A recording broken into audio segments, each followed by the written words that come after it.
Hello everyone, welcome back to my YouTube channel.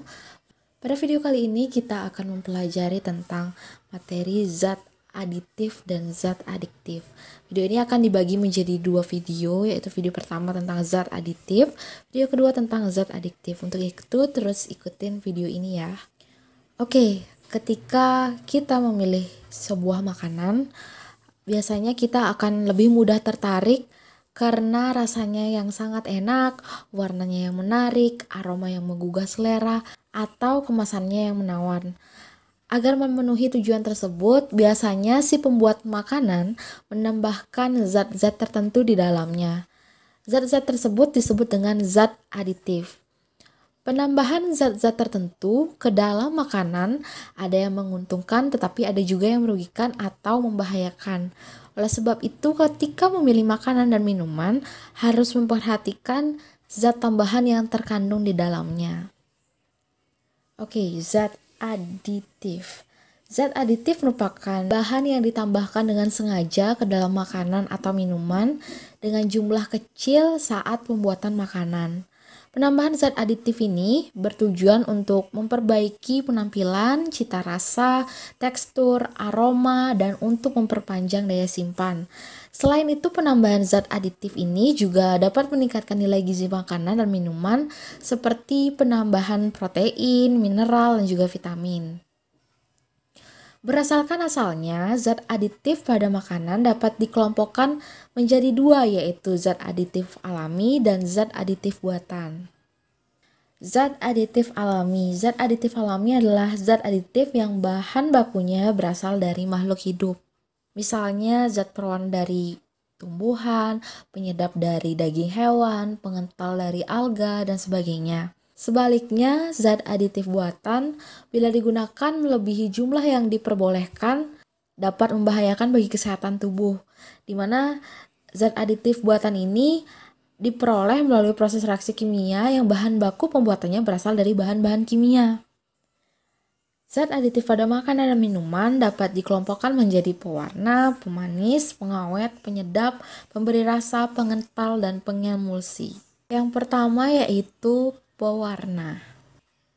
Pewarna adalah bahan yang ditambahkan pada makanan atau minuman dengan tujuan untuk memperbaiki atau memberi warna pada makanan atau minuman agar menarik. Jadi pewarna ini ada pewarna alami dan juga ada pewarna buatan.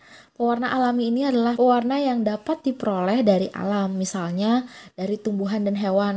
Misalnya warna ungu, bahannya terbuat dari buah murbin atau buah anggur. Warna kuning itu berasal dari kunyit, dan misalnya orange dari wortel dan lain-lainnya. Sedangkan pewarna buatan itu diperoleh melalui proses reaksi sintesis kimia menggunakan bahan yang berasal dari kimia sintesis. Misalnya seperti warna biru menggunakan bahan dari brilliant blue FGF, kuning dari tartrazine, dan lainnya.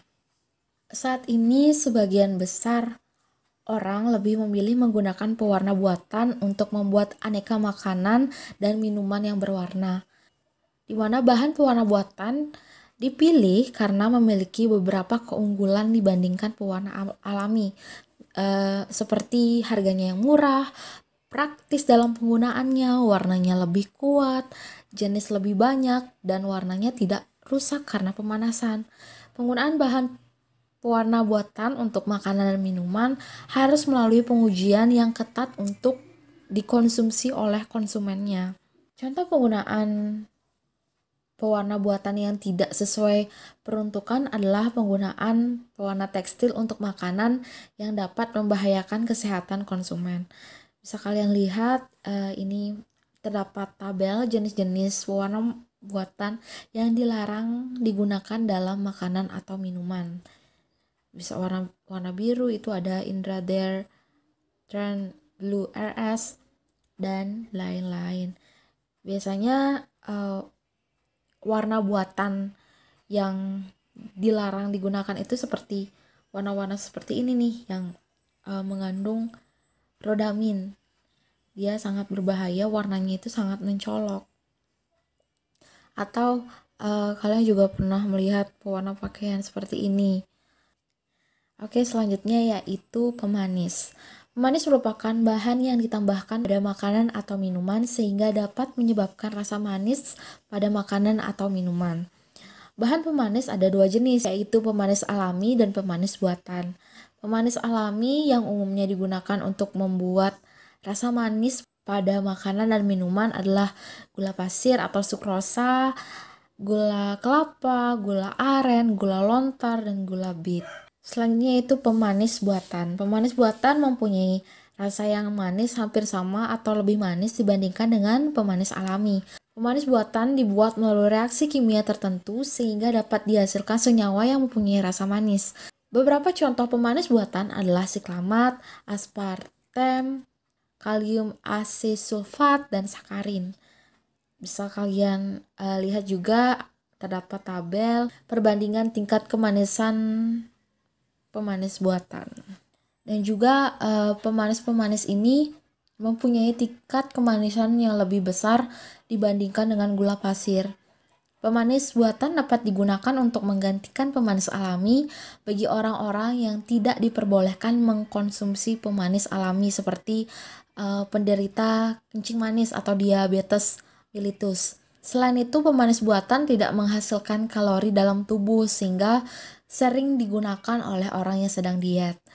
Namun penggunaan pemanis buatan yang berlebihan dan tidak sesuai dengan jumlah yang diperbolehkan dapat membahayakan kesehatan. Oleh karena itu, bila menggunakan pemanis buatan, periksalah aturan pemakaiannya, berapa tingkat kemanisannya. Oke, selanjutnya yaitu pengawet. Pengawet adalah zat aditif yang ditambahkan pada makanan atau minuman yang berfungsi untuk menghambat kerusakan makanan atau minuman. Contohnya seperti bahan pengawet dan penggunaannya dapat kita lihat pada tabel, di mana asam benzoat, natrium benzoat, dan kalium benzoat itu penggunaannya untuk mengawetkan makanan dan minuman ringan seperti kecap dan saus.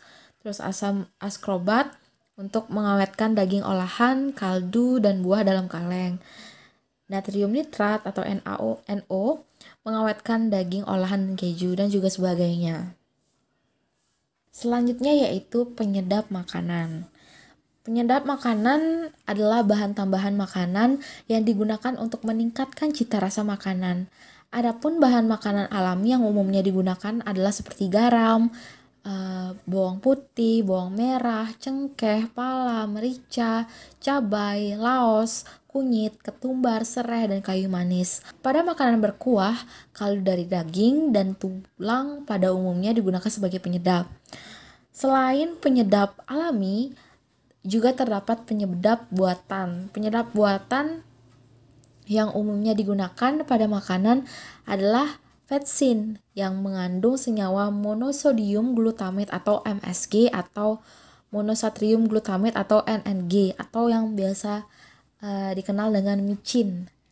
Nah, senyawa ini dibuat dari fermentasi tetes tebu dengan bantuan bakteri Micrococcus glutamicus. Banyak ahli kesehatan berpendapat bahwa penggunaan MSG yang berlebihan dapat menimbulkan penyakit yang dikenal dengan nama sindrom restoran Cina. Dengan gejala pusing, mulut terasa kering, lelah, mual, atau sesak napas. Di mana dosis maksimal penggunaan MSG yang diterapkan oleh WHO adalah 120 mg per kilogram berat badan. Misalnya berat badanmu 40 kg, maka jumlah MSG maksimal yang dapat dikonsumsi oleh tubuhmu sebesar 480 mg atau 0,48 gram. Selanjutnya yaitu pemberi aroma. Pemberi aroma adalah zat yang memberikan aroma tertentu pada makanan atau minuman. Penambahan aroma dapat menyebabkan makanan atau minuman memiliki daya tersendiri untuk dinikmati. Zat pemberi aroma dapat berasal dari bahan segar atau ekstrak dari bahan alami. Di antaranya adalah ekstrak buah nanas, ekstrak buah anggur, minyak atsiri, dan vanili. Beberapa kue menggunakan murbain sebagai pemberi aroma. Pemberi aroma yang merupakan senyawa sintesis atau disebut dengan essence, misalnya amil kaproat atau aroma apel, amil asetat aroma pisang ambon, etil butirat aroma nanas, vanili aroma vanili, dan metil antranilat yaitu aroma buah anggur disebut sebagai pemberi aroma sintesis. Selanjutnya yaitu pengental.